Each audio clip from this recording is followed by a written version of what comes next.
November 24th, 2025, and this is our 9 o'clock work session. If everybody would join us in standing for the Pledge of Allegiance, please. I pledge allegiance to the flag of the United States of America and to the republic for which it stands, one nation, under God, indivisible, with liberty and justice for all. Alrighty, well, we're going to go ahead and invite Reverend Whitlock up. He's walking up to give us the blessing today. Today is my wife's birthday, so I want to wish Andrea a happy birthday. And Reverend Whitlock had a birthday the other day. So before you start blessing, I think we're going to sing happy birthday to you, sir. That's all right. Good. All right. Squire Sebastian, would you please join us in a little happy birthday? And I'll just say, September birthdays. Yeah. I knew you'd be a little partial. Right. Yeah. Jayla Hopper, do you agree? I agree. I agree. So we got some main September birthdays in here. All right, everybody, if you would join me. Let's go. Happy birthday to you. Thank you, God. Happy birthday to you. Happy birthday, dear Les. Happy birthday to you. Thank you. Thank you all so much for being so kind. And thank you, Judge. May we pray. Dear Heavenly Father, which art in heaven, well, thank you for allowing each and every one of us to come together on this beautiful day that you have made. Let us rejoice and be glad in it. Lord, we know best the great responsibility that's placed on all those whom you have allowed to represent your people in this fiscal court. Heavenly Father, I pray that you will give them clarity of mind, patience, and the wisdom to execute their specific duties. Heavenly Father, I pray that you guide this fiscal court as they work to move this county forward in the midst of these unprecedented times of the flooding and the rebuilding. Lord, we all come this morning, ask you to help us to lean, as you said in your word, to lean not on our own understanding, but in all thy ways acknowledge you, so they will direct your path. Heavenly Father, I pray this morning that you are always and allow us the Spirit to fall afresh upon the county judge, executive, and the entire fiscal court body, in order that they may find common ground on the issues they are charged to handle. Lord, as they do your will, I pray that you bind them together in peace and harmony, and allow their decision to be made with integrity. Most of all, Heavenly Father, help this fiscal court to forget those things which are behind, and reach forth unto those things which are before, and press toward the mark of the prize of the high calling of Christ in God Jesus and Lord Jesus. Forgive us of our sins. In the name of Jesus, I do pray. Amen. Amen. Amen. Thank you very much, Reverend Whitlock. Have a great day. Alrighty, moving on, public comments. Do we have any public comments today with us? Seeing no public comments, I'm going to invite Duke Wilburn up, our road superintendent. And how you doing this morning, Duke? Good morning. I'm doing well. How are y'all? I'm doing well. We're doing well, I hope. Yeah. Good. I'd just like to update the court on what the road crew's been up to last couple of weeks. We're doing quite a bit of road repair, base failures around the county. We got the mow trim out in 5th District. Roadside mowing going on in the 1st District. Thank you. You're welcome. Yeah. Of course, we're doing our limb pickup every Thursday and Friday. And then our yard waste on Wednesdays going on today, so. Duke, you want to bring us up to speed on, I know we had a road committee meeting yesterday. You want to talk a little bit about our project that hopefully we're getting ready to close out down there? Yes, sir. All the paving work's been completed. Of course, our fuel tanks are up and running now. Robinson finally, they got some fittings in that they had to order for where they were able to put fuel in those tanks. So that's all been done. They actually filled them up yesterday. So then our pole barn's completed. So we're getting really close to finishing that project up, and it looks real nice. So, and I'm hoping probably next month we'll pull together a ribbon cutting for that event. So Jenny will talk to you all about that. But we just wanted everything to be 110%. So got a couple drains to adjust hopefully in the next couple weeks. And Right. then after that, it's done. So, yeah, it's exciting.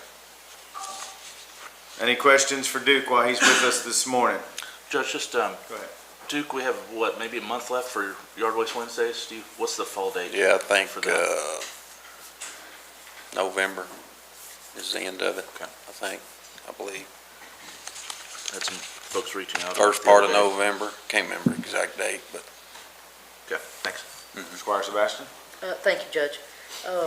Mr. Road Supervisor, can you tell us a little bit about waste tires? Typically, that happens in October, and it kind of rotates through the counties. right. Do you know which county is going to host that? Have you heard yet? I have not heard. When- I when know you- they've got a list out, but I haven't seen it. When you do hear, could you apprise the court just so we can make that information available to our constituents? sure will. Who may have waste tires? Because I'm frankly tired of just picking them up out in the first district on the side of the road. Right. Thank you. Duke, let me ask you a follow-up question, Squire Sebastian's. So if, let's say, Anderson County is this year's, we can still take them to Anderson County with a valid Kentucky driver's license, You correct? can, yes, sir. Okay, just wanted to make sure, because I think a lot of people think that we can't. It has to be in your county, so just want to make sure everybody Right. realizes. I think you actually show an ID and Yeah. you can Okay. drop them. Just wanted to make sure anybody watching realizes that, because to Squire Sebastian's point, there's a lot of them out there. Yeah, there's no reason to dump them on the side of the road. No. We pick them up all the time. I don't know why people do that, because Yep. there's ways to dispose of them properly. And then the two new trucks that we bought last year, you want to bring everybody up to speed on those? Yes, sir, we got those back from Ettinger. All we like on those is putting our sideboards on them. We got those yesterday. We took some logs to the sawmill and had those sawed up, so we'll be doing that. Travis will probably get that done this week. So in And then theory, we'll have two they're new trucks operational, be ready to go. next week on the road. Yep. And they're completely set up for snow and everything, correct? They're ready to go. Yep. So, all right, any other questions for Duke while he is with us this morning? Duke, Thank thank you. I appreciate everything you and the guys do to keep our county looking beautiful. Yes, sir. Thank you, thank you. All righty, judge's report. First news on the 31st, and it has on here sweet news. I think it's pretty cool. Rebecca Ruth Candy Factory was featured in Southern Living magazine. So I think everybody should be proud of that. I thought it was 3 generations, but it's actually 4th generation, and Sarah Boo is the new operating manager there. So, so she admits it's big shoes to fill, but she's carrying on the family legacy. So I think that's pretty darn cool here right in downtown Frankfort. So went to a joint training meeting in Berea, pretty much about workforce. We had a proclamation at the Senior Center for Senior Center Month. So I know the Senior Center is near and dear to most of our hearts in this room. I do know they're going through some stuff as far as some budget things right now. So I think we're following up with them, but we're trying to kind of navigate those waters right now. The Chamber had their big golf scramble. That was a big deal, and everything's good as far as with the Chamber. Andrew, you still with us? We got picks coming up. Yeah, we got some here coming. Okay, well, I'm not seeing any yet. Alrighty, so here we are. So our very own Tina, and I think we had talked about this, she presented at the Kentucky Association of Mitigation Managers Conference. So rumor has it she killed it. She did a very good presentation. So just want to say well done to Miss Tina Peck, that is on our P&Z staff. We went to the inaugural Sam and Chloe Coleman KSU fundraiser. That was actually in Lexington. And Sheriff Depp and Jailer Hopper and some other people were there with us. There's the president of Kentucky State University, Dr. Capo. Mr. Coleman's long life, his parents went to Kentucky State University. He is basically wanting to very much support the school. So I think he was trying to raise $100,000 or so that night, and that was in Fayette County, actually out on the farm. So they're going to continue to do that, I believe, kind of all over the state. And Kentucky State University has a lot of momentum going right now, so that's great to see. I had the Judge Executive's Fall Retreat in Cumberland Falls. That was always great to catch up with other county judges around the state. Went to the library, and we did a proclamation for the National Literacy Month at the library.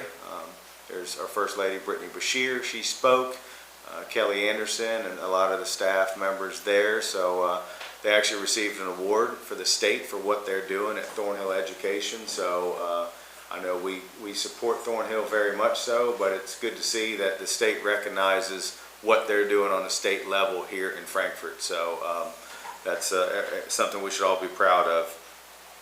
Capital City Airport Aviation Day. Our very own Jack Kennedy got up and did the welcome for us. I was out of town, and I believe Sheriff Depp was there also. I heard it was an amazing event. I know when we met with the airport people a couple months ago about some new projects they're doing. They're talking about expanding everything and building some more hangars. And I think they're gonna, it's every 2-year thing they do Aviation Day, but I believe they're looking to do it every year now. From what I heard, there's a lot of people there and a lot of interest, so I think that's a great thing. Went to the, yesterday I spoke and did a proclamation at Active Day of Frankfurt. It's on the west side over there, kind of off Hickory Hollow? Hudson Hollow. Yeah, very, very nice people. There's about 22 to 30 people each day that go there. It's kind of an adult daycare from all levels of, issues, I guess you could say, but it was very nice to be there. It was good to talk to people. They had some good questions about, what Fiscal Court does and how the community functions, so that was nice, and just appreciate everything they do over there. Had a meeting with Senate President Robert Stivers, and then I met with Representative Jason Petro and Representative Josh Bray, and that was all with our lobbyist, trying to get some momentum on where we are here in Franklin County. Upcoming events today, there's actually a community yard sale at the Dominion Senior Living.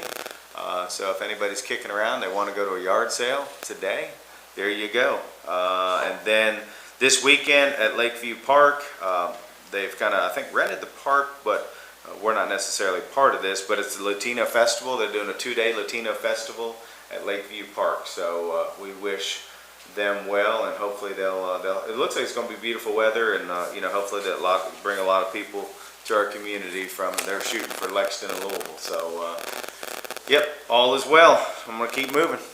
Yes, go ahead, Squire. Thank you. Yep. I'd like to take just a moment of personal privilege if I could. Yep. We know how important families are. They are really the first lines of support and the most vital support that we have for public servants. And so within the last 2 weeks, 2 long-term public servants here in Franklin County have lost their spouses.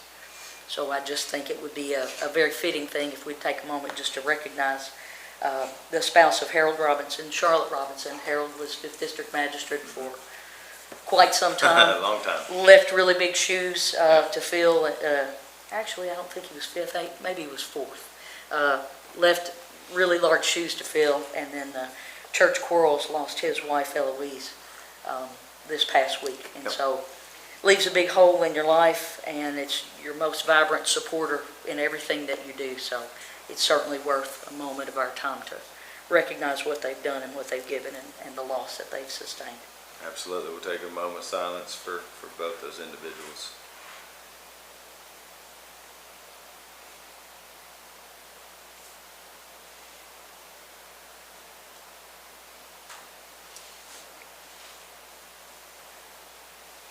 Thank you very much, Squire Sebastian. That was very nice. Thanks. Absolutely. So, already, Squire, I found the waste tire event thing, and I just sent it to everybody. If you could just announce it quickly. It is not going to be anywhere here close, it looks like. It looks like Grayson, Kentucky on October 2nd, 3rd, and 4th, and Sandy Hook on 9th, 10th, and 11th, and then down in Mount Olivet, October 2nd, 3rd, and 4th, and Maysville, 9th, 10th, and 11th. So unfortunately, nowhere terribly close this year for us, but it looks like it swings back to maybe Shelby County next year. So I thought I thought there's multiple ones. Yeah, they are. There's 51 in our district. Yeah. Not the Okay. way the- No, thank you for looking that that up, looks Shirley. Yeah. We'll keep digging a little bit on that one. Alrighty, let's go ahead and jump to minutes from our special meeting of September 10th, 2025. Any questions, concerns, comments about those? Alrighty, seeing none. Minutes from our regular meeting of September 10th, 2025.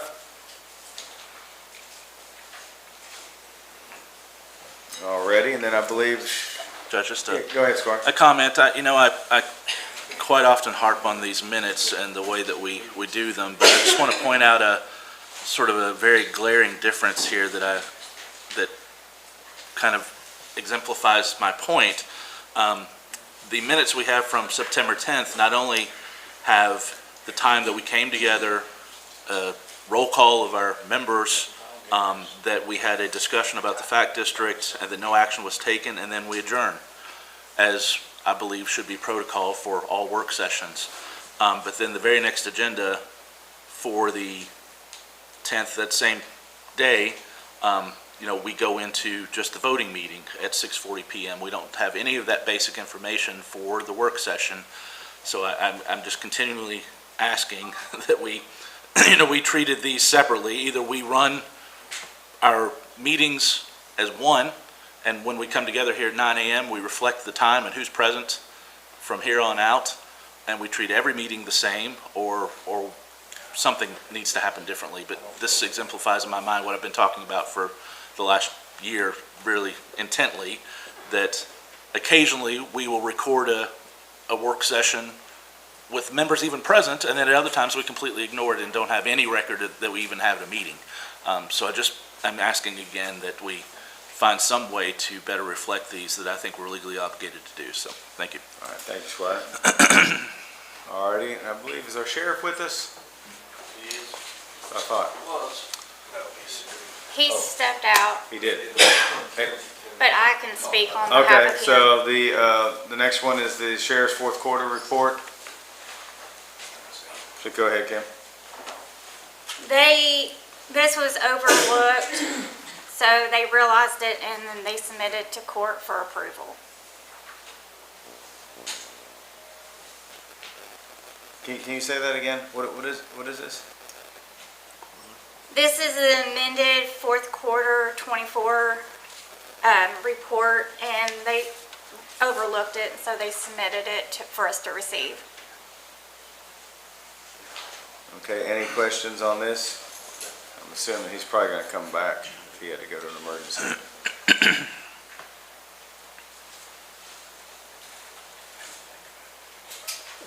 Okay, well, hopefully everything's okay out in our community. If sheriff had to leave, it had to have been probably something serious. Alrighty, next I believe the jailer Hopper's with us. Good morning. Good morning, how are you doing? Good. You solo or you?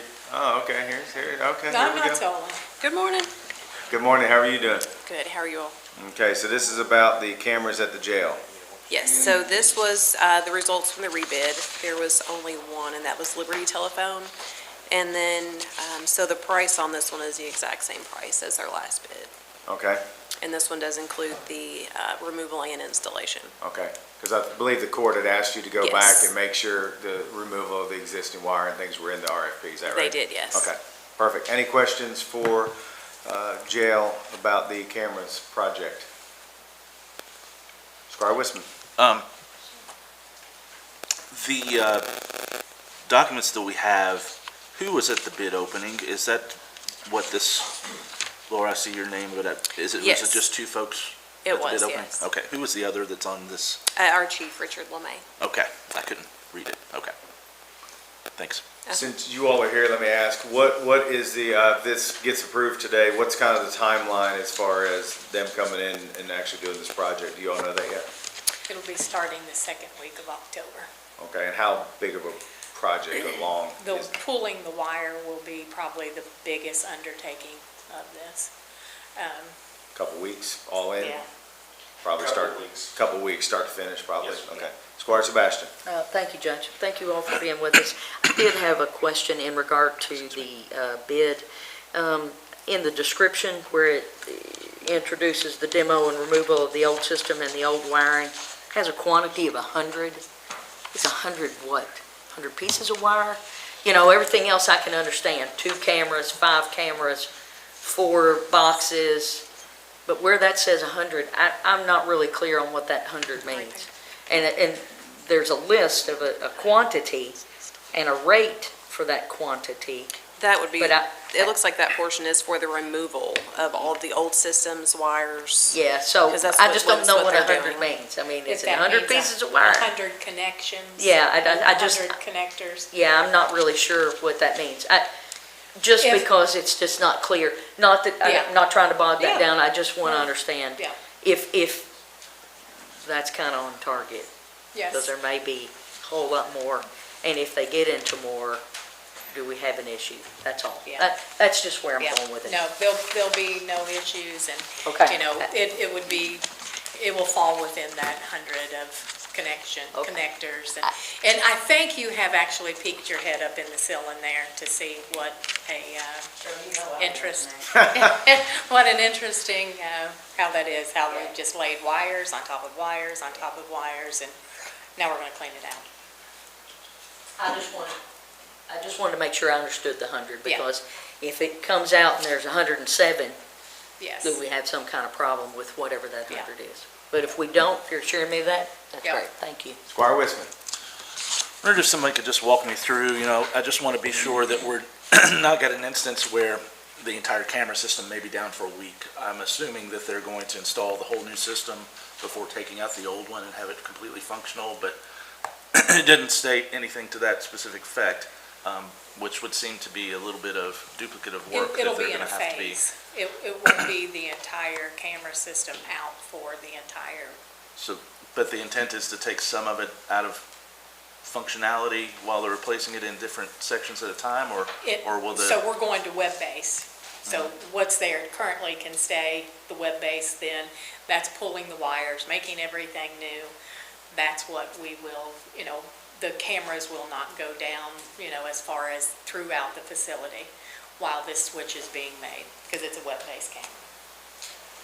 So basically, they can build the new system and then pull all the old stuff out. That's what I'm asking for you all to Sounds like, verify. yeah. Yes, sir. The current camera system is operated off of about 8 different DVRs, and we have redundancies in place. There are 2 camera angles for every area of the jail. So when they pull that DVR down and install the new cameras, that's immediately going to a web-based camera system. So we'll retain the other 8 DVRs. So it'll be a process as it goes. I just wanted to verify. I didn't Yeah. want to get a call that's, oh, we had a mistake and we don't have camera footage for a No, week or something. we thought about that. That's, it's a vital resource. Yeah, no, absolutely. Thanks. Absolutely. It's a good question, Squire. Okay, I think we're good. Okay. Thank you, guys. Appreciate it. Alrighty, the next agenda item, I believe our very own Commonwealth Attorney, County Attorney. Why do I keep saying that? I don't know why that comes out. I don't even know those guys over there. That's weird. Sorry about that. This is the next phase of the settlements for the opioid litigation that we're involved in.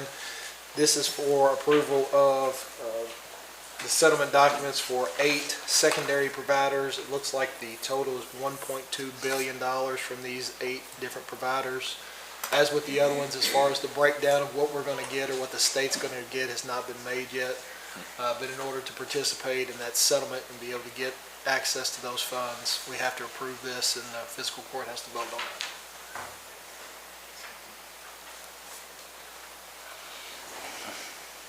Any questions for our county attorney on this one?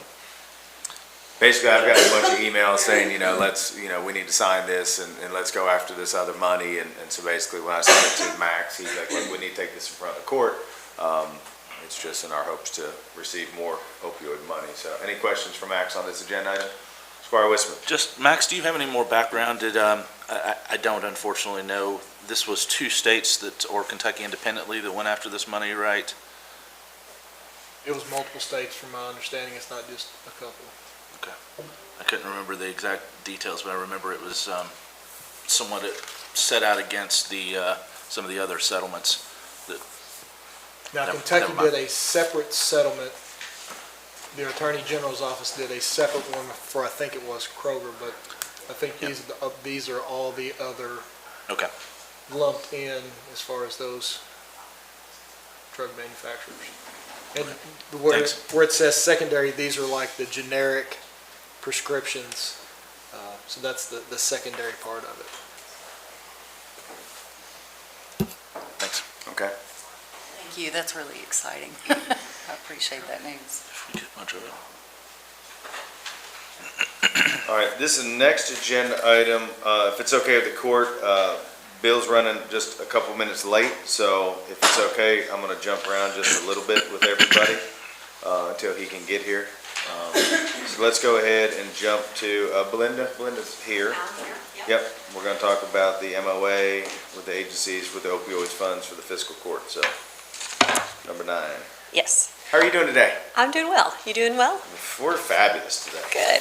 All right, let's go. Okay, so what we have today, these are a memorandum of understanding, an attestation to follow accounting best practices, an attestation to fiduciary responsibility, and authorized representative attestation documents. And that was left on your desk because it got left out of the packet.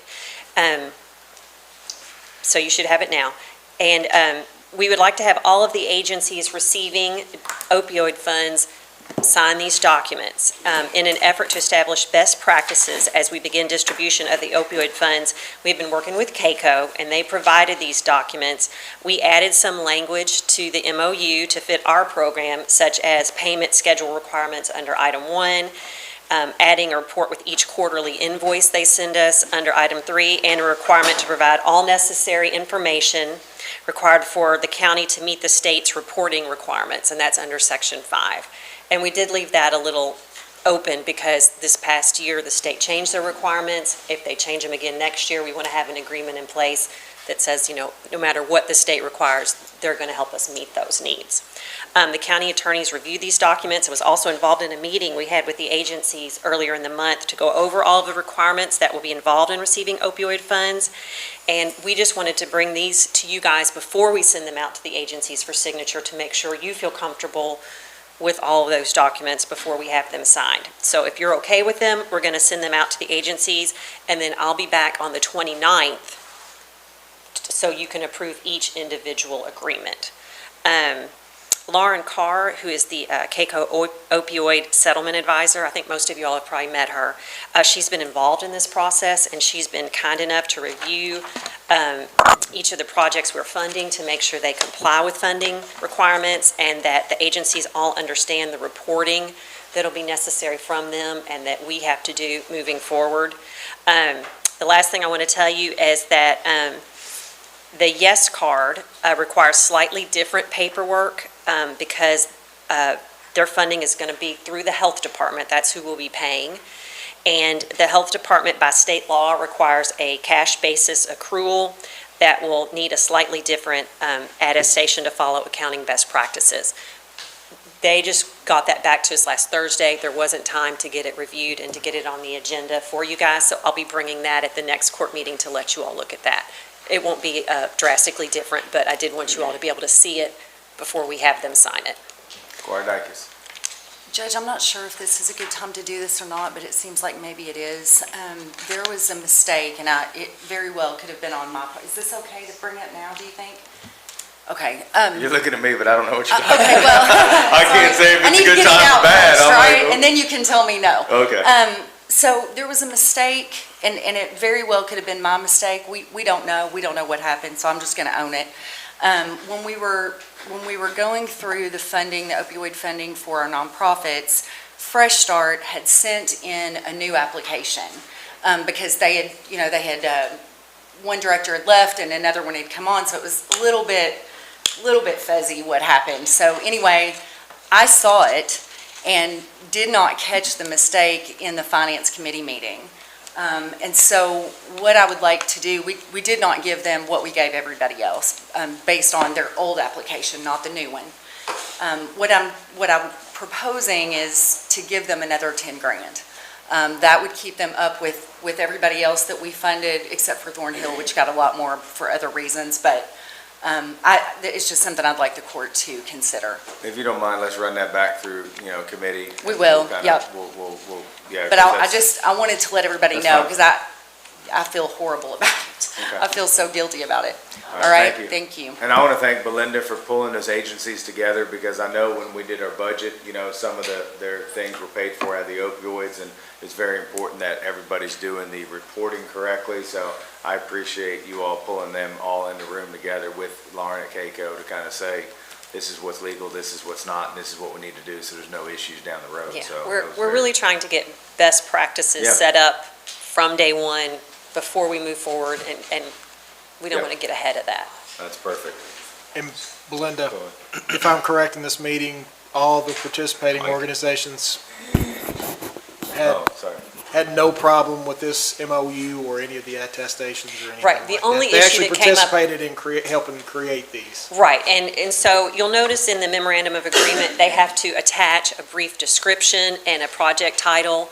We're going to have Lauren Carr review that again, just to double check that that is very specific and meets the guidelines. We also are aware that the city is also giving opioid funds, so there was a big conversation about making sure that our project with county funds is distinct from the city's project with city funds, so that our reporting doesn't overlap, and so that we keep all of that in line. And so I think we're really off on to a good start. Perfect. Squire Wisman, do you have a hand up? I just wanted to say, I've been with Belinda on this journey a little bit, and she has done a phenomenal job. Thank I you. mean, absolutely beautiful job, so thank you very much. Thank you. Squire Wisman. Belinda, I'm wondering, can any of those opioid funds be used? It would seem that this may be, I really like this, and I'll talk more about it in a second, but it may be a burden for accounting practices and things for some of the smaller agencies. Can any of those funds be used specifically, or do we know, for helping offset the cost of having a CPA help or whatever may be required? You mean having, I'm not sure I understand your question. Like Are if they you had to hire saying- somebody to navigate it? Yeah. So can, like, By the if individual we give agencies. you $10,000 in opioid funds, you want to use 1,000 of that to hire someone to help you with the accounting? That's a great question, and I'm going to say I do not believe so, but I'm not 100% certain on that. I can find out and let you guys know. But Just- I don't know for sure. Just, I'm imagining that some of this very small agencies are going to have a little bit of trouble With the navigating auditing reporting. and, yeah. So, but otherwise, I just wanted to comment that I love this, and a couple of years ago when we started out this process, I said, let's put in something in place that every agency has to promise to use funds that we give them for a public purpose, and I'd like to see us implement maybe modified forms for every funding amount that comes out of Fiscal Court to go to other agencies in the future. These are really good base, and what I've been wanting to see something very similar to, so just my comment that congratulations. But Belinda, in addition to that question, it's my understanding, I don't believe any of the 6 or 7 agencies that were here during that training were gonna have any problems. They didn't foresee like needing them, just to let you know. I don't think anyone that we're dealing with currently said they're gonna have an issue with reporting and what they're doing. I'm just thinking ahead, we have $400,000 to distribute at some point, right? And, Yeah. let's kind of go ahead and figure out if we have some small agencies that can make use of those funds. Well, Squire Dykes. most of these agencies are also getting a little bit of state funding, or some of them are, Yeah. and so they know what's required, and It's when not just for us. Right, when Yeah. I spoke with them, they felt confident that they could do the reporting Yeah. and all of those things, so Perfect. I feel fairly confident that Yeah, they can good. do Yeah, that. and Lauren did give them some resources for reporting, not specifically for their accounting, but just there are some resources for statistics and things like that that will help them get that organized. Okay, perfect. Thank you, Belinda. And I believe the next one, rumor has it we're gonna table, is that correct? Yes. So this was a application to the Office of Juvenile Justice Delinquency Prevention, and the Wanda J. Robinson Foundation would like to apply for it. It's a mentoring grant. However, they want to get some things straight before we move forward with the application. So if we are going to move forward, I'll bring it back at the next meeting. Okay. Alrighty, the next one? So this is authorization to apply for a County Priority Projects Program grant from the Transportation Cabinet, Department of Rural and Municipal Aid. The grant provides funding for the resurfacing and repair of existing county roads to bring them back to their original condition. You can't do anything extra, you can't add capacity or anything like that, but it's just to bring it back to its original shape. Each project has to be $500,000 or less, but we can apply for more than one road, and we have to rank them by priority. There is a 20% local match required for any project that is funded.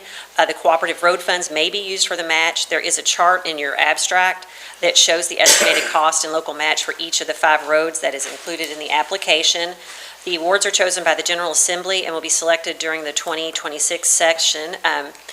Duke is here if you have any questions about the specific roads. And I'd be happy to turn it over to him if you have questions, because I don't know all the answers. Any questions on these roads? You know, I think it's just kind of what the state transportation feels like they need to do now, right, Duke? Yes. Some of the, and the way we ranked these were, we applied for some FEMA funds for a couple of these roads and we got denied, so, and they're gonna be very expensive to repair, so that's kind of why they're in the order they're in, if you want to know that. So these are order of priority, Duke, or? what do you Right. think? So Paul's Grove first, Sonan's, mainly Leestown Road, Benson Valley Road, and Colston Lane for the public watching. We're applying for $1.579, $1,579,000 to. I don't Can you speak have a that little bit total in about- front of me, but I think it sounds right. you had mentioned all of these had flood damage? No, not all of them are flood damage, no. Okay.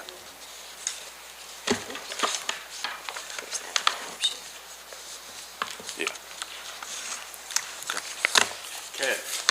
Go ahead, Squire Tanner.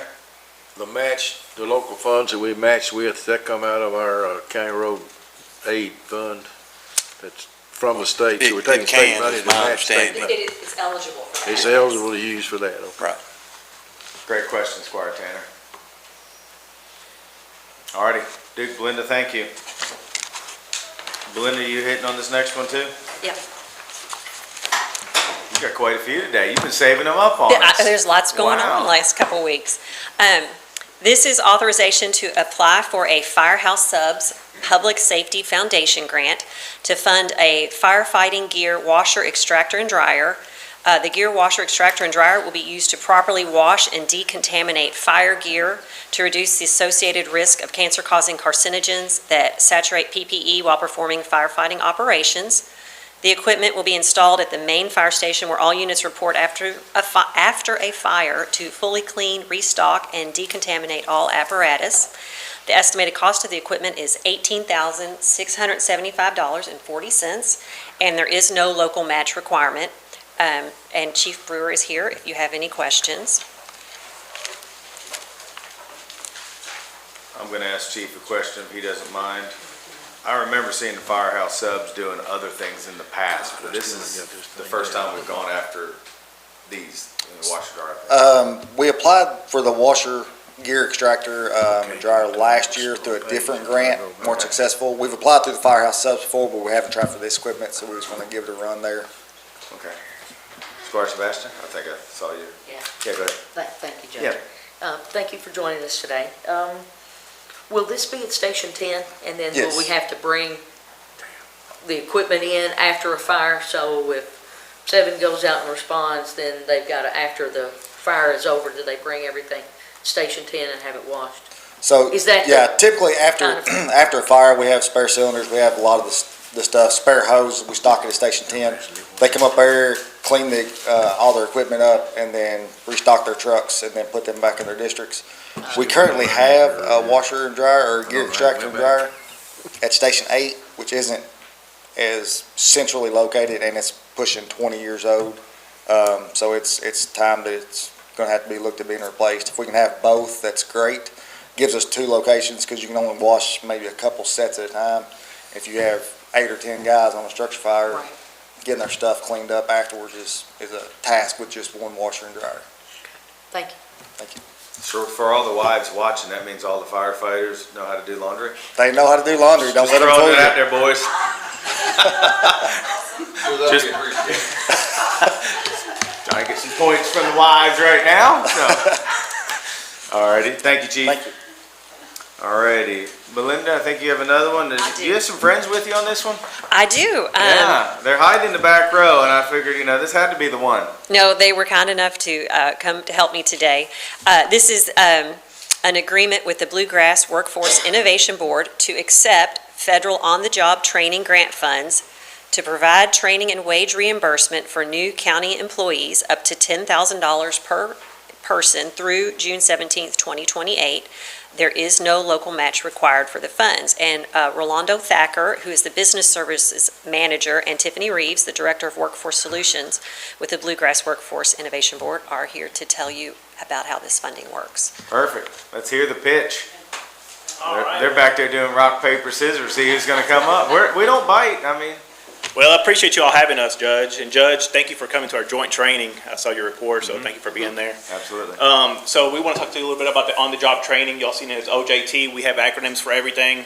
It's the on-the-job training. Basically, it's a reimbursement opportunity to help you guys with hiring individuals through our program. So obviously, the way it works is that we work with you guys. We set up the agreement and things like that. But at the initial thought, I mean, we're not here to trick you guys or stump on you guys. I know a lot of people hear agreements and things like that. Really, it's just an opportunity to work with you guys and reimburse those individuals that we're going to be putting through our training. So the training outlines the heart of our program with the on-the-job training. So we would sit down with either the HR manager or the HR director or somebody here, and basically what we would do is we would come up with some skills to be learned at the work site. Once we determine those work skills to be determined at the work site is anywhere between a minimum of 4 weeks or a maximum of 24 weeks. And then what we do is we're reimbursed up to 50% of the wages they earned during that training period. Really, it's pretty cut and dry. I mean, that's really it. There's, like I said, there's no hidden trickery or anything like that. It's just really to utilize our services and to create an incentive to hiring individuals that come to the Career Center. And these funds are made available through the fact that the Education and Labor Cabinet filed for a National Dislocated Worker Grant due to the storm damage, right? So this is where these funds come from. So if I could ask, so this isn't a program that we've done in Franklin County before, to your knowledge? The on-the-job training? Yeah. We have utilized the on-the-job training with some employers here in Franklin County. But with Fiscal Court. But with the Fiscal Court, Okay, that's what I thought. I don't remember seeing it or hearing it. That's what I was asking. All right, what questions does the court have for our friends? Squire Wisman. Welcome. I used to work for the program at the ad. Is there any target focus areas? When I was there, there was a handful of priority programs and job types that was focused on. I didn't see any restrictions in the funds at all. So is it kind of anything can go? so this specifically is going to be for the Fiscal Court. For new hires. For new hires, yeah. For new hires. But no restrictions in any type of professional level or No, focus area of type of job. The way that it'll work is, if you all agree, right? If we have individuals that come through the Kentucky Career Center that meet the guidelines of your all's positions, right? We would refer them to your all's HR, they would interview and all that. Or if you all have someone that reaches out to HR and says, hey, I'd like to work with you and that we're interested in this individual, then you all would refer them to us and they would just have to fill out the our side of paperwork. And then they meet our guidelines, if you refer them back to us, then it's just a matter of us, the business service representative, getting back with your HR and then filling out that training outline, the skills to be learned at the work site. So like, this is what it's going to take to do this skill, and then we determine an outline of how long it would take to learn those skills. And then, again, like I said, we would reimburse up to 50% of the wages earned during that training period. Squire I love Dacus. this. I think it's awesome. I wish we did more of this. I wish we had more opportunity to do on-the-job training. I think it's great. So thank you all. Perfect. Any other questions from the court? Thank you all for being Thank you, here guys. today. Thank you, Judge. Thank you. All right, if it's okay with the court, we're going to jump back to Mr. Bill Cull, who is with us today. How are you doing, sir? Come on up. I'm fine, thank you. Again, I apologize for It's all good. being here late, got We confused. throw everybody but, off twice a year when we do that morning meeting, Okay, after being here, I guess the 27th of August, back talking to you all about moving forward with the first reading we need on the ordinance that would allow new funds, $1.8 million through the bond issue you all did initially in 2007, and then 2015, 2020, the various amendments to today that would let us do a significant renovation in the Grand Theater. As we move forward, what would happen here is that we would proceed with bond lawyers and with the project. We would ultimately, there would be a bidding on the sale of the bonds, and that is a competitive process we started with the consent of our current lender that we could move forward with them and they would be supportive of that happening, and we think they're interested, but someone else may have a better bid on that. We did, from your consultant, Mr. Brock, we did make some amendments to sync this, these documents with the ordinance you all adopted back in December of '24 concerning the play park or whatever it's current. I'm not sure if that's the proper description of it. So that at the end of the process, when we pay it off, and again, I'm confident well before 2032 with the growth in room tax and then what I believe has been our prudent management of the Grand Theater and of the bond process, that it'll be paid off early, and right now I'd say by 2030 latest. Then you all can do something else if you choose that is allowed under the same statute, which does include projects in the inner city, like a convention facility, meeting room facility, or another arts center. Hopefully one that wouldn't put us out of business. But anyway, if there are any questions, I do my best. I'm not, I've signed stuff on bond issues, but I'm certainly not what Stites is as far as being qualified if they're detailed questions, but I think I could probably answer most questions. So first I want to say thank you. I want to let everybody know what Bill was talking about there when he talked about Keith Brock. So our treasurer, Amy Quatman, obviously this all started many years ago. So as we're trying to kind of figure out who, what, where, she asked if it was okay to have an outside company look at all this stuff. And I'm very appreciative that the board agreed to pay for that.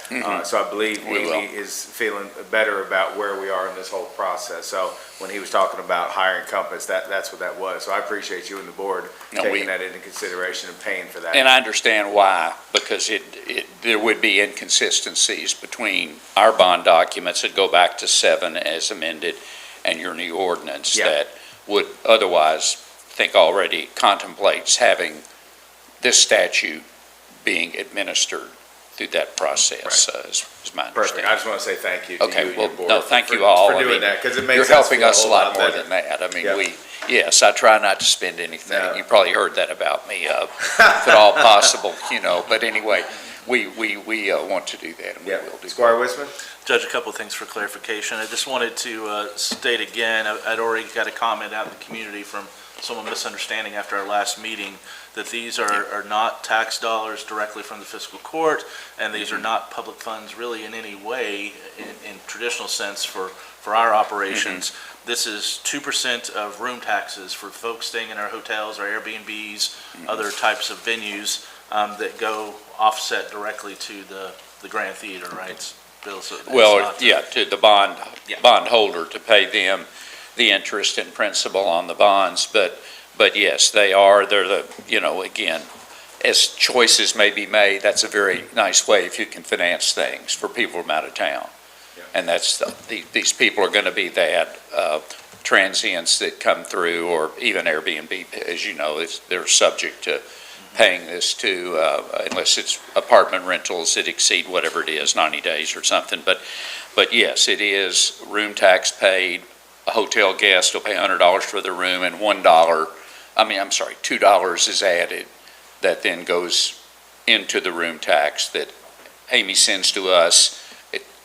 Just starting this month, monthly, it would have been quarterly for the last however many, 16 years since the people staying in the hotel started paying for the grant. But yes. And then Judge, no just local money. A question here on the document, Section 1, Item C. It says pursuant to a 2024 ordinance, the Franklin County Revenue Commission. I don't think that's a correct term. Should that be the Sports Commission? We don't have a Revenue Commission. I'm sorry, where are you again? Section 1 of the agreement, Item C. Paragraph E. Pursuant to a 2024 ordinance, and it's in this document and the next one, the Franklin County Revenue Commission is directed to collect and distribute special tax directly to the corporation after being deducted customary fees and ordinary expenses. I think that should be ideally the Sports Commission, I'm assuming. I think your guy worked with ours. I admit, I can't, you're asking him, not me, first of all, but I believe that that must be in the ordinance you all adopted, because we can certainly look at that, but But I believe Mr. Brock did work with our bond lawyers to make that amendment with language that he said properly put together this, but I don't have the ordinance Squire, myself. let me highlight that, and I'll call, or Amy can call maybe Keith Brock, and we'll get that clarified. Yeah. We didn't create a revenue commission. No, This is I something- know, but yeah, let's, Yeah. we'll double check that before we sign it if this were to pass, Before yes. second reading, yeah. Yep, Squire Tanner, you had your hand up, I believe? I did have a question about, these bonds are quite a long period. So if the revenue at 2% is far more than needed to pay for these bonds, where does that excess revenue go? It will pay for the bonds, it will pay early for the bonds. It will pay them and off it'll pay- early? Some bonds won't We don't pay. get the money, we don't get any of the room Well, tax. that's fine, even I if know. you did, I just want to know where it went, because if you could pay these bonds off a lot earlier if all the money goes to the reducing the bond issue. Well, we Some are, bonds it's won't let just you pay that them early. when you do the amortization, the bond buyers want to have it conservative, where they know that there's enough money to make the payments, and if there's more money, that's just, their So you can collateral is more You could secure. reduce this issue far quicker than the period it is issued for. We Yeah, will I pay believe off, he's saying we will even- pay off Even if quicker. this were to pass, they're still gonna have it probably paid off at this rate 2 years prior.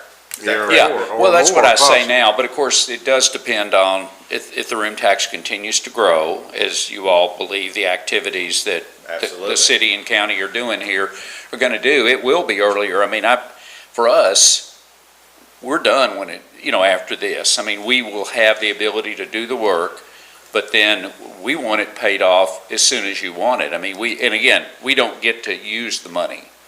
So, I mean, that I wasn't actually the believe question. it'll 2029. I just don't want to talk too big, about it, because there is a change. Last year, the room tax grew considerably. Will it continue, or will we get to a level where it's stable? Will something else happen? I don't think we're going to close the country again if we have some kind of COVID-like outbreak. Don't you think? It's not going to be, I mean, unless people are truly, dying in the street or something like that, I wouldn't bet against it. Huh? And then Squire Tanner, I think kind of to add on to that, so once that is paid off, that percentage comes back to the fiscal court, and at that point, we decide as a body, Allocate it. to put it towards a convention center, to put it towards another museum, but it has to be in the downtown district. So just to let you know. So this room tax at the end of this bond issue does not automatically end. No, it continues, and then we are the body that dictates where it goes next. But you would have to dictate its use somewhere Yes. else. It just won't Yeah. sit in the bank, Yeah, it's a when separate- the it's a bonds are separate- paid off. So it does not sunset, that's the only thing I Correct. ask. That is You- correct. I hope you don't sunset it. I think you'll have something good to do with it myself, but that's not 20 going to be years from now, I my might not care. decision. Yeah. Squire Dacus, you have your hand up? Oh, I'm sorry, Squire Wiseman. Judge, I just thought it important to mention that, we're hopeful this schedule is good for that, but at the same time, I think we'd be remiss if we don't talk about some of the things that are going on nationally, and, that we're seeing estimates are about a 30% drop all of a sudden since January in our local hotel stays and the traffic and tourism that's coming here. I think that hasn't been said anywhere publicly yet, but how federal policies are directly affecting our community in something like $80,000, or no, sorry, I think it was $80,000 that been canceled since January to like April in direct bookings here locally from international tourists. So Okay. this may be a time to state that It could we're be. seeing some really drastic impact from some of the federal policies on our. And maybe it is at that this isn't seen or point, talked about publicly anywhere. through your payment that was received by Fifth Third on the 10th of September, it has continued to grow. I'm not saying that isn't going to happen, because it had so dramatically grown last year that even if it flattens out, or even if there is a slight decline, I don't think there's evidence whether it's Buffalo Trace is the reason, or, whatever, since So they. all of our international tourists. Yeah, no, effectively I dried up understand at the what you're moment, saying, that there are locally and issues, nationwide, so. but let's hope we do better there. Right, but I just thought that anyway. was a pertinent time to state that.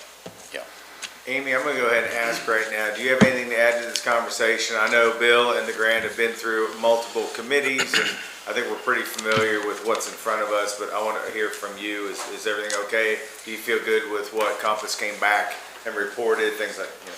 Yeah, I was happy to have Keith Brock to help me along with this because I was not here and many of you weren't here when we established this with the grant. And I want to share because this was helpful to me. Keith said, we're a conduit on this. Save the Grant as a 501c3. They're eligible to take advantage of tax-exempt bonds. And in order to do that, to get a lower rate, they come through us. So we're simply the conduit here. Okay, any questions on these items in front of us as far as the grant? I can't say enough good things about the grant, and I believe, Bill, it'd be a great pitch right now. So Friday night, there's a fundraiser, is that right? Well, I believe so, yes. It was a little last minute from what I've heard. Yes, there's a fundraiser for, I guess, East Kentucky flood victims. Yeah, so I believe the governor is going to be doing a thing there Friday night. I'm told you are too. I'm sorry? I'm told you are too. That's what I'm hearing too. That's what I'm hearing too. So, but it's basically, I believe they did a documentary of our recent floods. It's going to be played at the Grand that night. The governor's hoping for a lot of people to show up, raise some money for the state fund to help everybody, let it be London or Eastern Kentucky or even Franklin County. And then afterwards, I believe there's a round table that the governor is going to ask the mayor and I a bunch of questions about the flood and how we navigated it. So everybody obviously is invited to that. So Bill, thank you for being here. And I guess we're going to go ahead and jump. We've kind of taken care of those. Judge, why don't you state where we get tickets, and it's the film Rising? The film is Rising. And Bill, how are you handling tickets? I'm not that far. James Hatchett works for the governor, I guess, is advised they're being sold to Eventbrite. Okay. To it by them, and that they really manage. We're providing the theater and the screen and the projector and all that stuff, but it's really more run by the governor's office. Okay. On it, how it works. But the film is we're to open at 5. The film's to be at 6. It's an hour long, and then there's the panel discussion at the end of the film that you're talking about with the governor moderating it. Yep. So it'll be, since he was Attorney General, the first time he's been in as far as I know, unless he was there, and I didn't know he was there. But anyway, so he will be hosting that. Yep. Perfect. Thank you very much. I just learned something about it too. Alrighty. The next one we're going to have Jack talk about, but I believe we're still talking about that change order with Codell Construction. That's still being negotiated. So if it's okay with the court, when we get to the voting session, I'll need somebody to table that. We really have no news on that change order from Codell Construction. So, but because we had said it was going to be on this, we have to go through the protocols and table it again. So, Jack, I'm going to ask you, you want to put on the next one, or you want? Yeah, that's the plan. Okay, so when we get a voting session, we'll just say that'll be in our next item. I believe, yeah, Amy's up next. I don't want to interrupt him. Alrighty. Amy, how are you doing today? I'm fine, thank you. Good. So I have the second reading of the First Amendment. First Amendment to the budget. It has been approved by the Department of Local Government. And just to summarize this, we're increasing it by the budget by $3.6 million, bringing it to $67,855,643. Anybody have any questions for Amy on this agenda item? Alrighty, next. The next agenda item is the authorization to do a cash transfer. I usually do cash transfers on a quarterly basis, and we're moving funds from the general fund to jail, fire, and sheriff. And this does not affect the budget. Amy, could you give us a rundown and description of what the general purpose is of each transfer? Are you referring to the cash transfer? Okay, so in the jail and fire and sheriff, if you'll remember back to our budget, they do not receive enough revenue on their own to be able to operate through the fiscal year. So we budget money from the general fund to, and like I said, I do this quarterly, to move into those funds. Is there any special projects or anything related to the transfers? I'm thinking like for example, the cameras and the jail fund cash transfer. Is there any correlation between? No. Okay, thank you. All righty, next. And then the next agenda item, you'll see the the revenues and the expenses as of September 19th. And like I always like to ask you, is anything sticking out? I know this is pretty kind of consistent as we look at these. Are you feeling like anything's off in expenses or revenue right now? No, I monitor it now. You know, this is 3 months. We don't have all the revenue for September in yet. So these are not final numbers for September, even though this is the final meeting for September. The expenses are in here. The only thing, and I've mentioned this before, is we are paying upfront expenses for the judicial center for the flood repair. So that, you know, those expenses are there with no revenue, but we're working on that. We're actively working on getting reimbursement for that. And to let the court know, we had a good meeting yesterday about an MOA that ER Assist is helping us with. County attorney was in there also as far as trying to get all the, we need to make sure what expenses we're paying for up front, that, you know, it's eligible to be reimbursed through AOC or FEMA. So I'm appreciative that the court did hire ER Assist because they have been a big help navigating all that. So I think they're getting close to, there's an RFP right out now for a construction manager. Trying to figure out how they're going to rebuild that downstairs, but I appreciate Amy's help with all that because it's a lot right now. So, any other questions for Amy on the treasurer's report? All right, Amy, thank you. Thank you. Next, I believe, is payment of claims. Anybody have any questions for our clerk, Squire Sebastian? Thank you, Judge. On the page 1 of the jail fund bills, 03-5101-411 will be the one that stands out. It appears that we're buying bleach at the jail. So are we to intuit that, I guess, the bleach maker is not working there anymore? I'm not sure They have an on-site bleach maker that they raved about buying, and They didn't, the previous that court that did, was yes. going to be used at the jail to produce bleach as they needed it. Right. Right. So just asking that question, maybe. We'll have to follow up with the jailer on that because I don't know. I do know during COVID and all that, the only thing that I learned was that what they made there was only good for It's 24, 48 experience. hours. Yes, yes. But, yeah, we can, Kim, if you don't mind, could you make a note and contact Jailer Hopper and maybe ask her about Squire Sebastian's questions? It's a great question. A lot of bleach. Absolutely. And if they've got a maker, they can I agree. make it when they need to make it. I agree. Thank you. Alrighty. Squire Wisman. Judge, I was echoing that comment, $378 for bleach when we have a bleach maker on site was a surprise. Judge, just generally more of a general comment. I'm noticing bills quite often that we're having, you know, quick purchases. I'm seeing a lot at the jail, some at the fire of things in repeat, typically through either Amazon, Walmart, or Lowe's.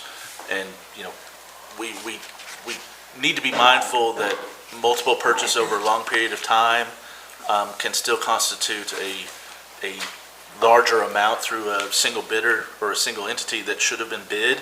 If we had an instance of $3,000, I think, for the jail, I'm not finding it right now with our new pads where I had it earmarked, but you know, that was from Amazon, or no, sorry, that was through the parks. Amazon alone, $3,000. You know, a little bit more spent there next month probably should have been a bid situation. And seeing things like paper towels bought $869 or $868 through Global Supply and Floor Equipment, and then more paper towels for $187 $82 at Walmart, and more paper towels for $52 at Walmart. I know we have contracts in place for providers to supply certain things, but it seems like we're getting a little loose about kind of just going out and having things purchased at local big boxes when there's a need or a quick demand that I'm worried is getting into a gray area about where we should and shouldn't bid out those items when they are looked at as a whole year's expenses through a singular company. And again, it's primarily those three. I really don't like us using Amazon at all, since they don't have a local foothold. Walmart and Lowe's, as big box stores, preferably we use a local store. We've talked about the local preference ordinance we have in place and for purchasing quite often. But I just want to point that out again, that I'm getting concerned that we're seeing those replicated far too often when we may have some other provider already in place that we should be buying from or that we've approved a contract with. So, all good. Yeah, it'd be worth. I'll have a conversation with those department heads and see if we can't kind of rein that back in. All right. Any other questions for Kim on payment of claims? Very good point, but I think it needs to go, they ought to be buying. All righty. Seeing none. Authorization to go into closed session per KRS 61.8101F. Discussions or hearings which might lead to the appointment, discipline, and dismissal of an individual employee. So moved. All those in favor say aye. Aye. All those opposed say nay. Okay, court, we're going into closed session.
All right, thank you. All right, a motion to go back into open session. So moved. All those in favor say aye. Aye. All those opposed say nay. We're in open session, court. Thank you. Motion and second. One, three. One motion, three seconded. Next agenda item is to hire, we're gonna make a change here, one light equipment operator. Any questions? Anybody want to talk about anything on that? Seeing none. Next one is, I believe, Jack, authorization to approve the salary adjustment of payroll clerk. Next agenda item.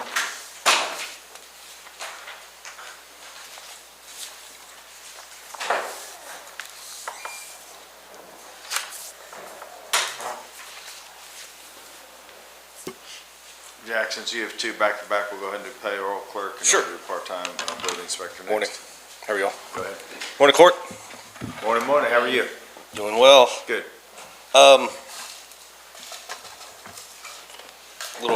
Little history. We've been working on adjusting the salaries for most of the county employees throughout the last couple of years. The payroll clerk is obviously vital to this county and making sure that all of the county employees are paid on time. But also has been extremely vital just in the last few months as we've needed to pick up some extra things and investigate and research a few things. So the ask is to raise her pay rate. This was brought to Finance Committee, I believe, 8 or 9 days ago. And then also it's been discussed with Amy to make sure that everything that we're doing is within, even though it's not budgeted, it is still within the payroll budget, and we can do these and not only for the next 9 months, but for the following years and things like that. So the ask is to raise is to adjust the payroll clerk's salary to $30 an hour. Okay, any questions on that agenda item that Jack's presenting? All right, next. Next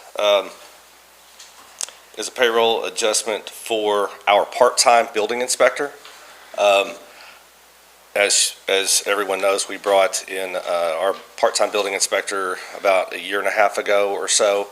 That was a very tough person to find, and luckily we found a diamond in the rough with a Class 3 building inspector that was retired out of Georgetown, who has been fantastic.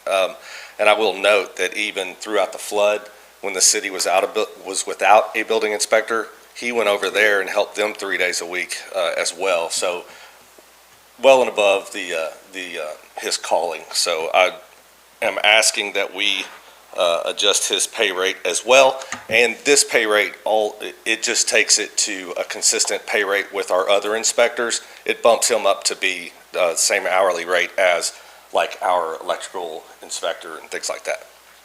And is this the one that's part-time? Yes. That's what I thought. So there's no benefits, no nothing. And then again, discussed with Amy, made sure that it was all well within budget. So we should be in good shape.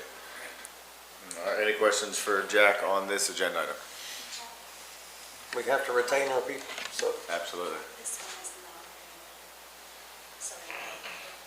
Oh, okay. This one may. Okay. So Amy's saying that this one may require a budget transfer later on down the road. If we'll see what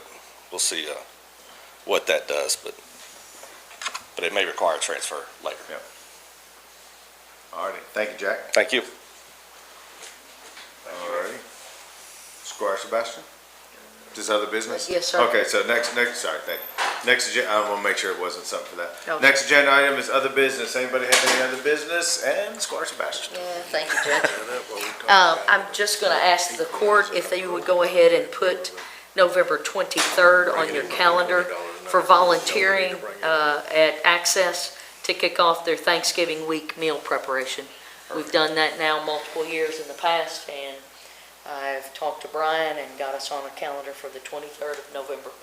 And no one will need to report till about 11:30 or noon that day, because as you know, the meal is served later on a Sunday between 2 and 3, so.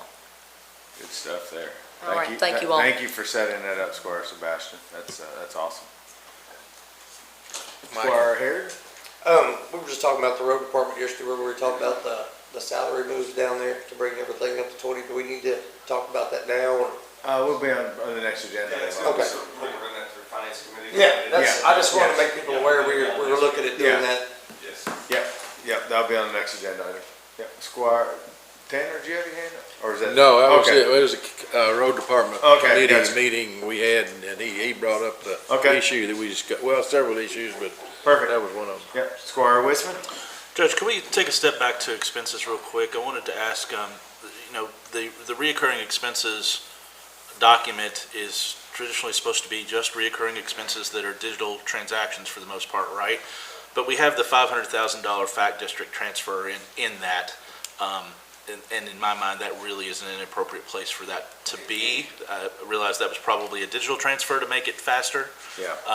But that should have not, in my mind, that should not appear there, and we've had some warnings at trainings that, we should really scrutinize things that are called recurring expenses and that are paid digitally, even though I realize there's been a change at the state level to allow that more commonly, but I'm wondering if maybe we need to come up with a different reporting system that has those one-time expenses that are digital now should be reflected some other place than just in the reoccurring line items. So just a comment on that. I'm still concerned about generally that whole project, but more so right now that is not in the appropriate area to be reporting to us. So, and then also on the heels of some of the discussion we've just had, I've brought it up multiple times, and I appreciate the Finance Committee is reviewing things and other committees are reviewing things, but I'm elected to be the Fiscal Court, one of the 7 members that makes all financial decisions for the Fiscal Court. And, the appearance of changing salary schedules and doing things to retain employees, we need to do. It's fantastic. I think we need to bring the level up countywide for most employees.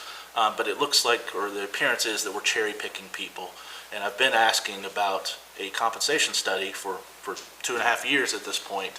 I'm wondering if ever we're going to have a discussion about, looking as a body instead of independently in small groups of our body, about what we can do and where we are with our employees. I'm afraid that we've had discussions the last several meetings about people leaving, longtime employees leaving. We're trying to have retention of hiring or of employees, but we're constantly hiring in some departments. And if we don't do it soon, I'm thinking we're going to be too far behind and be in a critical point in the very near futures for employees. So I would like to make that happen still.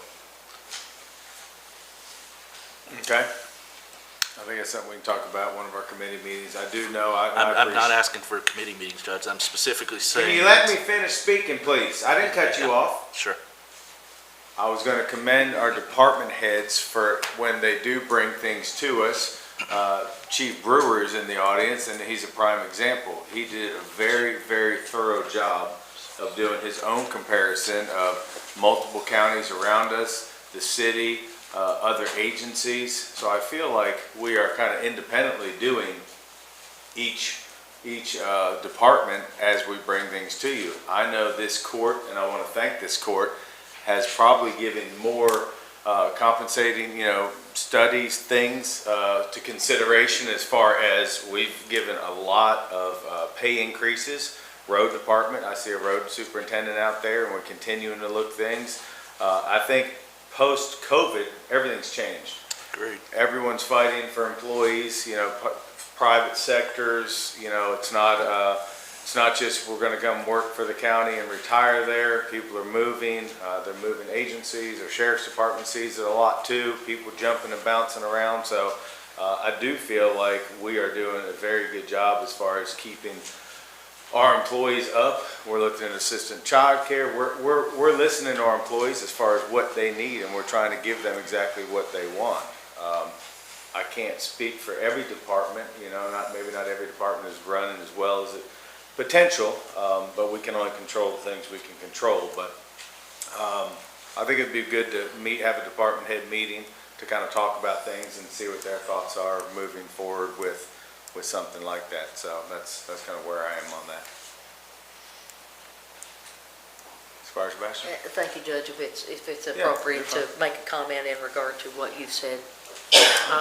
So I will also say, having some prior experience with the court, where a payroll study was actually commissioned by the body and brought to us, that unfortunately did not live up to what it should have at the time, because we were told by employees that they did not have the opportunity to give input that they needed to, et cetera. And so, and that was unfortunate. And so I think various departments, even during that time, came to us and adjustments were made to the salaries, and a rigorous discussion with the department heads as well as employees to right-size that. I think this court has done a very good job hearing from the department heads to right-size departments. I do think that there have been a few things that in the past may have been overlooked, and that has been the attempt by this body to bring some of those up to a standard. Ones we've had before us today are doing a considerable amount of work outside of the specter of what their original intent to be hired was. They have stepped in. Not saying that they're not cross-trained, because we cross-train a number of staff here. And I think this body is doing a great job to hear from its employees, to listen to what they say, and that is all employees across the spectrum, whether they work in this downtown office, whether they work in other offices that are not here. We should hear from them and then accordingly step forward. So just adding I that. appreciate it. Yeah. Thank you, Judge. Okay, any other business? Yeah, Judge. Go ahead, Squire Westman. End of our bills, there's 10 pay raises for the jail. Have all of those went into effect already? Most of them were the 8th. We have approved some. I don't know if that we've approved all of these, or is this the request to approve all of these at this time? Could somebody clarify? There's 10 additional duties, responsibilities, assignments, changes, promotions, mostly promotions. I believe those are all in effect. I'll have to ask the payroll clerk to see. Have we reviewed those in the past to approve them yet, or is this the Showing an approval effective now? date, so it'd have to be in. Yeah. We always have this process seemingly so far where, those come to us approved and then they show up on the bills for the next term. I'm asking, did we approve all of these as a body, or have those already been put in place and then we're now approving them retroactively? Max, can you help input on this? I thought we had talked about, because it's in budget and there's placements, they don't have to come in front of us, is that correct? It depends upon what type of raise it is. For promotions, that's at the jailer's discretion. She can promote employees into other positions. For performance raises, those have to come before the court. That's set forth in the administrative code. So it depends on the type of raise. So if you're getting promoted from one position to another, that's the jailer's discretion to promote employees. As far as if you're talking about, I'm going to give Joe Smith another $2 an hour because they're a great employee, that has to come before the fiscal court. Well, the reason I'm pointing this out, a couple of these positions, it says a promotion, but I know they've not changed jobs or titles or anything. And some of them are fairly drastic. I mean, we have a 21% increase on one of these, and others in a far ranging. And we're not seeing, and I've asked this, and I've sort of let it go for the last few months, but I've asked time and time and time and time again that we have something that's brought before this court about what the basis is for these promotions and changes, that we approve or have at least a basis to review when we're approving them. We did write into the admin code, and I think it got a little blurred by the final draft, Richard and I, when we worked on it, that new hires were at the will of the jailer, but all promotions were subject to review and approval by the court. I think that did not come out in the final draft just exactly, but I'm concerned about approving these, particularly some of the higher level management that seem to be getting a fairly significant raise, and it's being called a promotion, but they've not changed positions. So I don't know how it's a promotion. I don't have anything to base it on other than the name, the title, and the rate and the effective date that's on this document. So I'm kind of of the opinion I'd like to pull all of these. I mean, I've asked for this and asked for it and said, fine, we'll go ahead and give the raises because they've been promised, but I'm at the point that I don't want to do that anymore until we start getting the documentation that we've asked for. Max, what are thoughts? I mean, because these are all down as promotions, basically. So what are your thoughts as far as what we can and cannot do? Like I said, if it's a promotion, that's at the jailer's discretion. What type is it? You just said we had two types, though, that one is at our Performance discretion. raise, so if you have a performance raise, you're not changing positions, you're staying in the same position, and I want to give you $2 more an hour because I think you're a wonderful employee, that's a performance raise. So that comes in front of the fiscal court. If you're moving from, I don't know, sergeant to captain or whatever, that's a promotion, and that's done at the jailer's discretion. I guess, let me ask you. So there's a difference in the type of. Let me ask this. There's two deputy positions that have not changed jobs, and it's listed as a promotion. It should, in my mind, what you're saying right now is it's a performance raise that is subject to review by us, but it's written as a promotion here. These people have not changed positions. They're in their leadership roles, without saying names, but these are deputies that are listed as promotions. There's no determiner I don't know here. if they're promotions or not, as I'm sitting here. That's what I'm saying. I don't know either, right? Yeah. From my reflection, this is just information purposes. We don't approve anything. No, that is absolutely not what we wrote in the admin code and what we intended that admin code to, or the policy and procedure manual for the jail to be. And we've had that discussion as this body. That's not the county's admin code, period. The county's admin code specifically speaks about performance raises and promotions. And the jail purposely conflicted, and we said it took precedent because it Like was in- updated more recently. I'm saying, Well, I'm just, I'm telling you the way the code is written, performance, so if they're getting promotions, that's one thing. If they're getting performance raises, that's something else. As we're sitting here right now, I couldn't tell you because this is the first time I'm learning of this. So like I said, Can I ask a question? What is the definition of a promotion? Does the person, does their title have to change? There's not that many titles over there. We put that in I mean, there. it seems to me that you I can say think anything from was the a fire department promotion. perspective, their title changes, their job changes, that's a promotion. I mean, I would assume that Jail, I cannot answer for. I would assume there would be a job title change and that there would be enhanced duties, right? Where they took on more responsibility.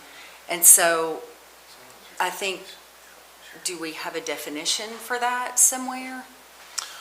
Well, and that's, I forget, Jack just brought to my attention, a lot of these are sheriff's department. They're not the jail. No, they're not. So there's some of these that are sheriff's department, so Yeah, some of them are. we're not just calling one thing out. I guess, Max, let me ask you this. Can we ask for, because it would be interesting to know why somebody got a promotion. I mean, is that? I mean, okay? that's our obligation. Judge, I bring it up because this court has talked multiple times through now 3 jailers that we didn't want just willy-nilly personal favor raises. We wanted some review process that was fair and consistent, and that it wasn't a system whereby, an exiting jailer gave everyone a promotion and we couldn't do anything I about agree, it, but I right? think one of the things that we did work on was establishing how many positions of what there was, and we set their budget. So, I mean, there's we have to work with jail statewide policies too, as far as what we're allowed But to do. we put into place exactly the positions, Yeah. titles, I mean, that is defined by So why this don't body. we request who's in what position currently today? Well, that's what I've been asking for, Okay. the last 6 months, a That's year, is that these positions need to come with more than just this. We're getting this. Yep. But I want to see who's in which position, who's moving around. If they're Yeah. being given a promotion, ideally, they should be moving positions. Yeah, we can get that. I need some of that, and I'm not going to be able to vote for this as it is. Okay. Unless we have more basis. Tanner? I have a question and suggestion, maybe. I believe it's that we review and revise that policies and procedures manual for the jail each year. Correct. So my suggestion would be that we take a look at that again as our review process goes on and put some of these issues that Squire Wistman has brought up in there. And asked the jailer, whoever that might be at the time, they should follow that. We also added in there that they would follow our administrative code if it was not covered under the P and P. That's on there. I don't know whether that's happening or, we don't need to micromanage anything, but we need to at least know what's going on. And so, it's pretty broad that the jailer's gonna have authority to do what they want to do, but we should know what's going on regardless. So maybe we can beef that up a little bit, and we need to review that and get started on it sometime in the near future. Yep. I think we're all on the same page. Okay, any other business? I do want to make sure, and I believe Jenny sent out this morning, we just got, yesterday or something, next Monday is the 9 millionth barrel at Buffalo Trace, and they're having, I'm sorry, 2 o'clock? Thank you, Squire. And so she had sent that to you all this morning. I went to the 7 or 8 million, and a lot of people, and it's kind of cool. So if you're able to make it, but we should definitely be proud of Buffalo Trace doing that for the 9 millionth barrel. So that's pretty cool. So that's all I have. So if it's okay with the court, we're going to go into voting session. Judge, could I get a clarification? Can we split these? I'd like to, we sort of just generally have a request if there's any discrepancies with the bills.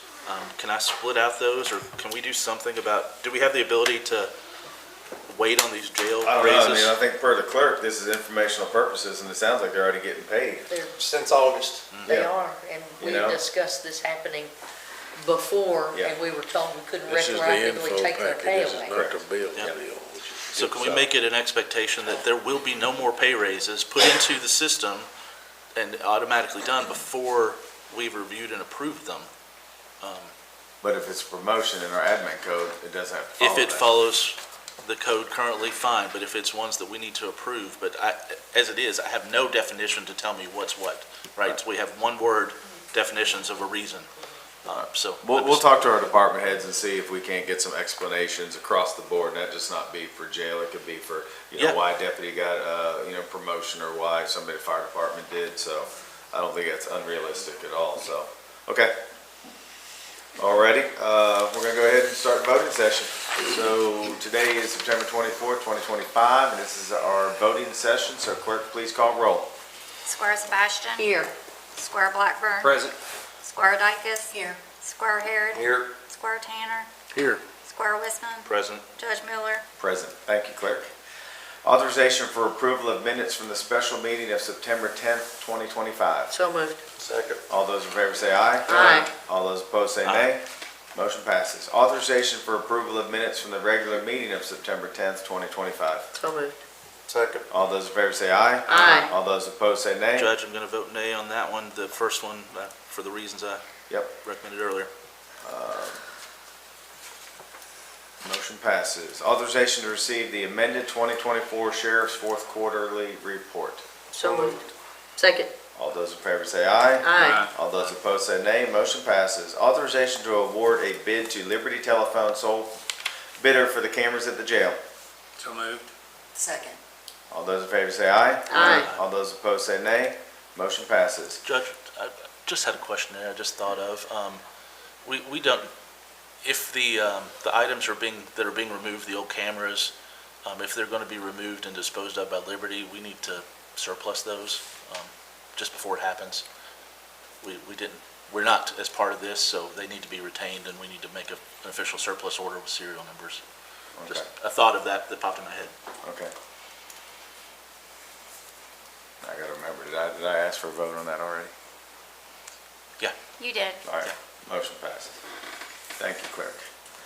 Authorization to approve a resolution of the Fiscal Court of County of Franklin, Kentucky County authorizing, approving, and directing execution of the necessary documentation for the county to participate in the National Opioid Litigation Settlement with Alvagian, Amnil, Apatox, Hickma, I don't know, these names will say, Invidor, I don't know, Mylan Sun, and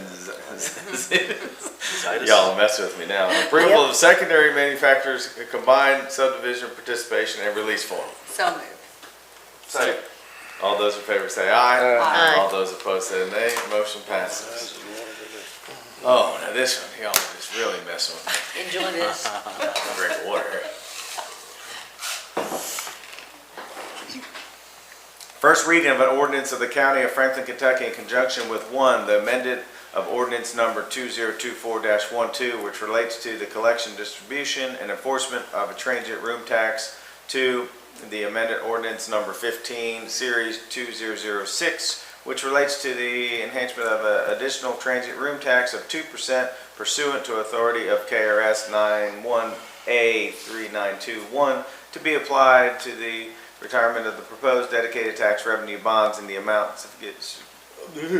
sufficient to provide net bond proceeds not to exceed $3 million for the purpose of financing renovations, repairs, reconstruction, and equipment of the Grand Theater situated in the Central Business District of Frankfort, Kentucky, to constitute a fine arts center useful to the promotion of tourism, and the ordinance which further amended by ordinance number 8, series 2015, which relates to the application of the additional transit room tax of the County of Franklin, Kentucky, dedicated to the tax revenue refund funds, series 2015, Save the Grand Theater project, which were intended to refund the County of Franklin, Kentucky, adjusted rate dedicated tax revenue bond, series 2007, Save the Grand Theater project, Inc., for which the additional transient room tax was adopted. This amendment concerns the application of the additional transient room tax to the County of Franklin, Kentucky, dedicated tax revenue and revenue bonds, series 2025, Save the Grand Theater project, in the amount not to exceed $1,800,000,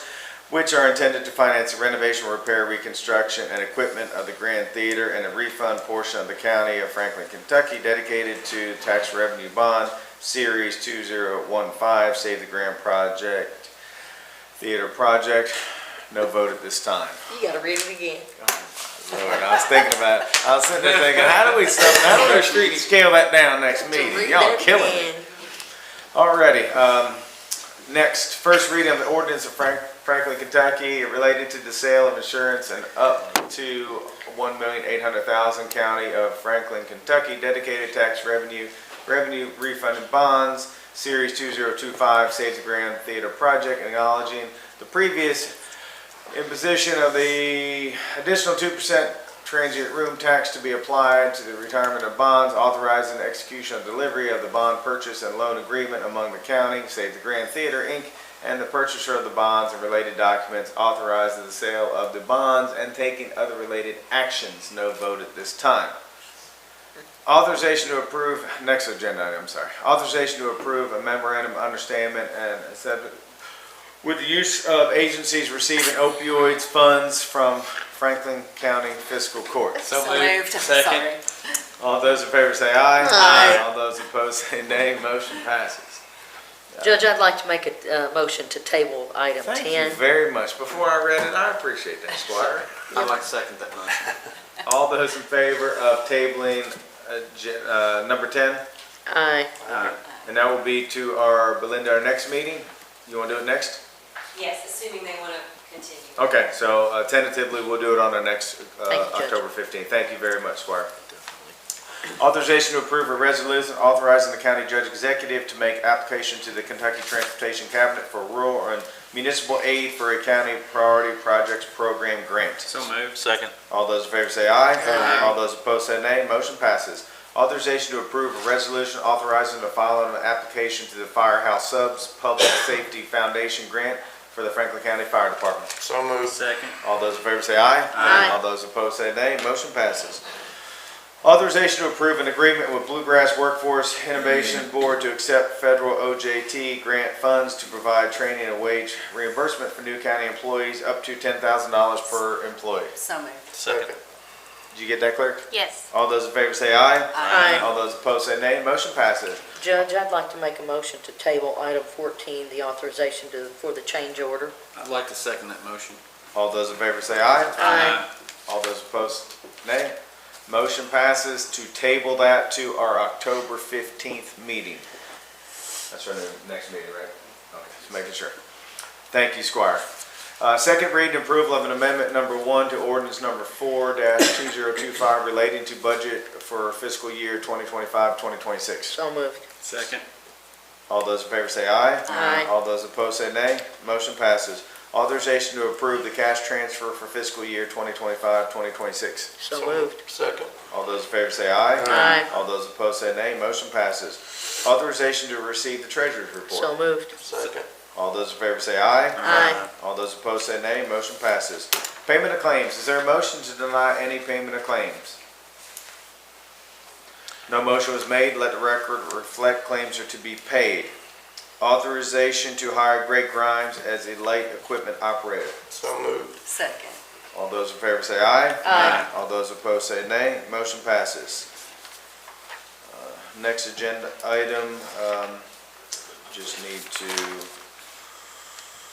guess is there a motion to remove the next agenda item? Do I have to remove it, or we just vote it down, I guess? Authorization to hire Matthew Franklin as light equipment operator driver. I mean, we Thought just, it was withdrawn. yeah, but I mean, do we have to do it in the voting session? Max, do we have to do that in here? I thought we had to still do it in here to withdraw it. It's been completely withdrawn. Yeah. I think That- probably It was still- not brought forward Okay. to the court. Perfect. So Okay. it's not, All right, just want to make it's sure. withdrawn by staff. Yep, thank you. Authorization to approve a salary adjustment for the payroll clerk. So moved. Second. All those in favor say aye. Aye. All those opposed say nay. Motion passes. Authorization to approve the salary adjustment for a part-time building inspector. So moved. Second. All those in favor say aye. Aye. All those opposed say nay. Motion passes. Question. Are we fixing to go and adjourn? No, Well, we're gonna adjourn. recess for our road Order trip. recess. You need something? Yeah, I want to understand what happened on 21 when we passed over that. I thought we made a decision to hire one of those gentlemen. We did. We voted on 21. We took 22 off. 22. We Yeah. kept 21. 21 It would have had had two on two there, yeah. motions. So we didn't It amend was that? withdrawn, It was withdrawn. but- only one was brought forward by staff, not two individuals. That's So we correct, only did that's one. correct, but I didn't, okay, that's what I thought was So there going was on, but no- I want to make Yeah. sure I understood it There's a correctly. missing Staff number in withdrew our, it before. Oh, gotcha. the number 20 is missing in our packet. It skips from 19 as well. It skips from 18 to 21. But 20 is just a return to open session. Yeah, it's on there, So 20. it's the, yeah. Alrighty, authorization to recess for our fall road trip. So moved. Second. All those in favor say aye. Aye. All those opposed say nay. We are recessed for our road trip. Thank you, Court. I gotta have a lesson.